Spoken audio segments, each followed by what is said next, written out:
8 साल पहले सड़क हादसे में अपंग हो चुकी डॉक्टर दिव्या सिंह के हौसले के आगे हर मुसीबत नमस्तक हो गई। वो कहते हैं ना, जो डर जाता है वो बिखर जाता है और जो डट जाता है वो संवर जाता है। हालात ने डॉक्टर दिव्या को ठीक इसी तरह के मोड़ पर लाकर खड़ा कर दिया। डॉक्टर दिव्या ने जिंदगी को चैलेंज की तरह लिया और डटकर मुकाबला किया। व्हीलचेयर को अपना साथी बनाया और बच्चों के इलाज के लिए अपनी जिंदगी समर्पित कर दी। और मेरे पापा ने कभी मुझे हारना ही सिखाया ही नहीं। तो ये जब एक्सीडेंट हुआ तो बीच में इंसान टूटता है, क्योंकि आगे का आपको कुछ समझ में नहीं आता, फ्यूचर दिखता नहीं है।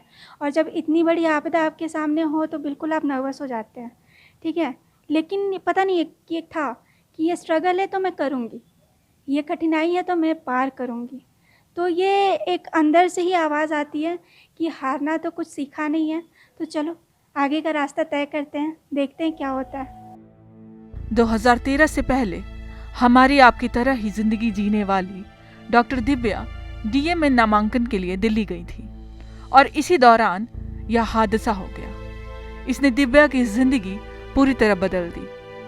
उन दिनों को याद कर डॉक्टर दिव्या कहती हैं कि पहले तो लगा कि सब कुछ समाप्त हो चुका है, लेकिन फिर एम्स से डिस्चार्ज होने के समय काउंसलिंग के बाद उन्होंने तय कर दिया कि वह उस मुकाम को जरूर हासिल करेंगी जो वो करना चाहती थी।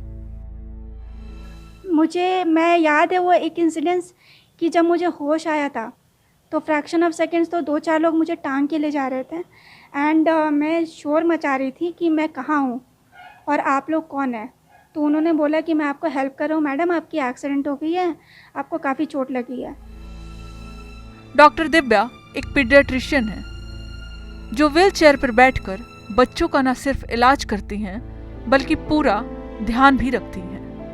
डॉक्टर दिव्या जैसे ही बच्चों के पास पहुंचती हैं, बच्चे उन्हें देखकर खिलखिला उठते हैं। कोरोना काल में जब ओपीडी सेवा बंद हो गई थी, तब डॉक्टर दिव्या ने ई-संजीवनी के माध्यम से ऑनलाइन बच्चों का इलाज किया। आज डॉक्टर दिव्या राज्य की एकमात्र ऐसी डॉक्टर हैं जो ई-संजीवनी के माध्यम से ऑनलाइन 43% मरीजों का इलाज करती हैं। बिल्कुल, मैं बहुत हताश हो गई थी, लेकिन जब मैं काम करना मैंने शुरू किया तो यकीन मानिए मैं बिल्कुल भूल गई थी कि मैं व्हील चेयर पे हूँ, मेरे हाथ पैर काम नहीं करते हैं या मुझ में कोई कमी हो गई है या दिक्कत हो गई है, परेशानी हो गई है। मैं अपने काम में बिल्कुल, होता है ना कि मगन हो जाना, और इसने मुझे इतना बिल्डअप किया मेरे कॉन्फिडेंस को कि मैं और भी अच्छा कर देगी। और यकीन मानिए जब पेशेंट बोलते हैं ना कि मैडम आपकी वजह से मेरा बच्चा ठीक हो गया, तो इससे बड़ी ब्लेसिंग और कुछ नहीं होती और इससे बड़ा सेटिस्फैक्शन और कुछ नहीं होता है। जनसेवा में ही अपनी खुशी खोजने वाली डॉक्टर दिव्या ने अपने संघर्ष की कहानी पर एक किताब लिखा है, girls with wings on fire. इस किताब में न सिर्फ डॉक्टर दिव्या के संघर्ष की कहानी है, बल्कि दूसरों को काफी प्रेरणा देने वाली है। तो मेरे ही मोटिव यही थी कि आप मेरे स्ट्रगल को देखिए, मैंने कैसे अपने आप को रिकवर किया, आगे मैं क्या क्या कर रही हूँ, हर स्ट्रगल को पार कर रही हूँ, ताकि ऐसे सोसाइटी में इतने हज़ारों लोग हैं, करोड़ों लोग हैं जो अपने जीवन से कहीं ना कहीं हताश हो जाते हैं। किसी को नौकरी की वजह से परेशानी है, किसी बीमारी की वजह से परेशानी है या डिप्रेशन के शिकार है, तो वो पढ़ेंगे तो उनको ज़रूर एक मोटिवेशन मिलेगा कि जब ये कर सकती हैं तो मैं भी कर सकता हूँ। डॉक्टर दिव्या पर जब अचानक दुखों का पहाड़ टूटा तो उनके पिता बेटी का सहारा बने। आज उनके पिता को गर्व है कि उनकी पहचान उनकी बेटी है। आज के दिन में मेरा जो भी रिकॉग्निशन है दिव्या के ही चलते है। और देखिए, इच्छा तो बहुत है, ये बार बार हमको बोलती भी है कि पापा ज़िंदगी में तो अब कुछ बचा नहीं है, बची हुई ज़िंदगी लोगों की सेवा में बितानी है, और ये सुन करके मैं बहुत गौरवान्वित होता हूँ।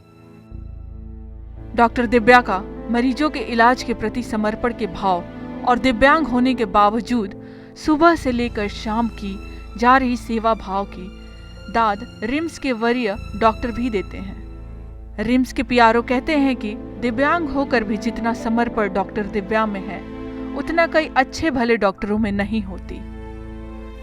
तो इस तरह के लोग जो मतलब काफ़ी रूप से, शारीरिक रूप से जो असमर्थ हैं, फिर भी अपना काम इतनी निष्ठा से कर रहे हैं, तो यही प्रशंसनीय बात है। इसकी प्रशंसा की जानी चाहिए। आजकल लोग जहां छोटी छोटी बातों पर डिप्रेशन में चले जाते हैं, ऐसी स्थिति में महिला ने वो कर दिखाया जिस पर यही कहेंगे, ये महिला डॉक्टर के हौसले और जज्बे की जीत है। उपेंद्र कुमार, ईटीवी भारत, रांची।